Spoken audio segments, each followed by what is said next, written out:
వైకా jewellers వెలలేని Vaibhogam తరుగులేని నమ్మకం. ఇప్పుడు మన కాకినాడలో డిసెంబర్ 5న ఘనంగా ప్రారంభం కాబోతోంది.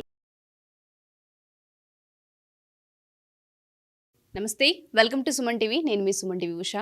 2025 సంవత్సరానికి సంబంధించి 12 రాశుల వారు అసలు ఏ విధంగా ఉండబోతుందో ప్రత్యేకించి అడుగుతూ ఉంటుంటారు. ఎస్పెషల్లీ 12 నెలల్లో కనుక మనం చూస్తే ఏ నెల కలిసి వస్తూ ఉంటుంది, వ్యాపారంలో కావచ్చు, సంతానంలో కావచ్చు, లేదంటే వివాహానికి సంబంధించి కావచ్చు, పెట్టుబడులు పెట్టొచ్చా, సంతానం విషయంలో ఈ టైంలో మేము డెసిషన్ తీసుకోవచ్చా, వివాహానికి సంబంధించి మేము అప్రోచ్ అవ్వచ్చు అని అడుగుతూ ఉంటుంటారు. అండ్ దాంతోపాటు రిలేషన్షిప్ ఎవరైతే భార్యాభర్తలు ఉంటుంటారో మాకు ఏ విధంగా ఉంది, ఒడిదుడుగులు కనిపిస్తూ ఉన్నాయి అని మాట్లాడే వాళ్ళు ఉంటూ ఉంటారు. సో సంవత్సరాంతం ఏ విధంగా ఉండబోతుంది, ఏ విషయాలలో జాగ్రత్తలు వహించాలి, పెట్టుబడులు ఏ నెలలో పెడితే కలిసి వచ్చే అంశాలు ఉన్నాయి అన్న విషయాలపైన మనతో పాటు జంధ్యాల లత గారు ఉన్నారు. ఆవిడని అడిగి తెలుసుకుందాం. నమస్తే జంధ్యాల లత గారు. నమస్తే అమ్మా. 2025 నూతన సంవత్సరానికి సంబంధించి మకర రాశి వరకు అసలు ఏ విధంగా ఉండబోతుందంటారు? ప్రత్యేకించి ఏ విషయాలు జాగ్రత్తలు వహించాలి? ఇప్పుడు ఇక్కడ అసలు విషయం ఏంటంటే మకర రాశి వారు, కుంభరాశి వారు, మీనరాశి వారు అందరూ కూడా మా ఏళ్ళనాడు శని ఎలా ఉండబోతుంది అని అనుకుంటారు కదా. అవును. కాబట్టి ఉగాది పంచాంగం వచ్చాక ఎట్లానో మకర రాశి వారికి ఏళ్ళనాడు శని అయిపోయింది అని చెప్తాం, కానీ బట్ ఒక రకంగా మనం సంవత్సరం అంతా మాట్లాడుతున్నాం కనుక ఉగాది తర్వాత నుంచి ఇంకా వీరికి ఏళ్ళనాడు శని ప్రభావం తగ్గుముఖం పడుతుంది అని చెప్తాను. ఒక్క విషయం ఎప్పుడు గుర్తుపెట్టుకోవాలి, ఏళ్ళనాటి శని ప్రభావంలో మొత్తం 7.5 ఏళ్ల సమయంలో ఒక 2.5 ఏళ్ల పాటు కొంచెం ఒడిదుడుకులు ఉంటాయి. మొదటి 2 సంవత్సరాలు లేకపోతే 3వ సంవత్సరం ఉంటుంది, 1వ సంవత్సరం ఉంటే 2-3 ఉండకపోవచ్చు, కొంతమందికి 7.5 ఏళ్ళు కూడా ఉండొచ్చు. బిజినెస్ చేసేవాళ్ళు ఎవరైతే ఉంటారో వారికి ఈ ఏళ్ళనాడు శని ప్రభావం ఎక్కువగా ఉంటుంది.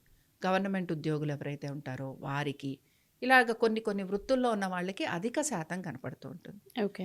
అందుకని ఒక రకంగా చెప్పాలంటే కొంత వీళ్ళకి దాని ప్రభావం తగ్గుతుంది అంటాను. ఇప్పుడు మనకు సైక్లోన్ వచ్చిందనుకో, సైక్లోన్ వచ్చిన తర్వాత మొత్తం ఎలా ఉంటుంది, సైక్లోన్ ఆఫ్టర్ ఎఫెక్ట్స్ కొన్ని ఉంటాయి కదా, అలాగే దీన్ని కూడా అనుకోవాలి. మొత్తం 7.5 ఇయర్స్లో ఎక్కడో అక్కడ కొంత డ్యామేజ్ జరుగుతుంది గనక ఆ డ్యామేజ్ గురించి వీళ్ళు ఆలోచన చేస్తారు. అది కరెక్ట్ ఏ డ్యామేజ్ అయినా అవ్వచ్చు, వృత్తిరీత్యా అవ్వచ్చు, వాళ్ళ పార్ట్నర్షిప్స్ అవ్వచ్చు, వాళ్ళ ఉద్యోగాలు అవ్వచ్చు, వాళ్ళ హెల్త్ అవ్వచ్చు, వాళ్ళ వెల్త్ అవ్వచ్చు, వాళ్ళ ఇన్వెస్ట్మెంట్స్ అవ్వచ్చు, ఏదైనా అవ్వచ్చు. కాబట్టి ఇక్కడ వీళ్ళల్లో వచ్చే మార్పు ఏంటి అని అంటే, ఉద్యోగం ఏదో ఒకటి ఉందిరా నాయన, మేము ఇక మారకుండా ఇందులోనే కంటిన్యూ అవుతామని అనుకుంటారు. ఏదో ఒకటి ఉంది ఫస్ట్, ఓకే, సర్వైవల్కి ఏదో ఒకటి ఉంది. 2024 వరకు ఎలా ఉంటారు, మధ్యలో ఉద్యోగం మారిపోదామా, మనకి ఇది అసలు అక్కర్లేదు, ఇది కాకుండా ఇంకోటి చేద్దామా, ఇలాంటి ఆలోచన చేస్తూ ఉంటారు. కానీ ఇప్పుడు వీళ్ళు తీసుకునే నిర్ణయం ఏంటంటే, ముందర అసలు ఉన్న దానిలో మనం నిలకడగా ఉందాం, మనం ఎక్కడికి మారద్దు, ఇందులో నాకు ప్రశాంతంగా ఉంది, నేను హాయిగా ఉన్నాను అని ఒక డెసిషన్ తీసుకుంటారు. రెండో విషయం ఏంటంటే, వీళ్ళు ఒక సంతానం గురించి డెసిషన్స్ తీసుకుంటారు. అంటే వాళ్ళ గురించి ఏమైనా ఇన్వెస్ట్మెంట్స్ చేయటం అనుకుందాం, వాళ్ళ గురించి కూడా మనం మ్యూచువల్ ఫండ్స్ లాంటివి తీసుకుంటాం కదా, అలాంటి వాటి మీద ఫోకస్ చేస్తారు.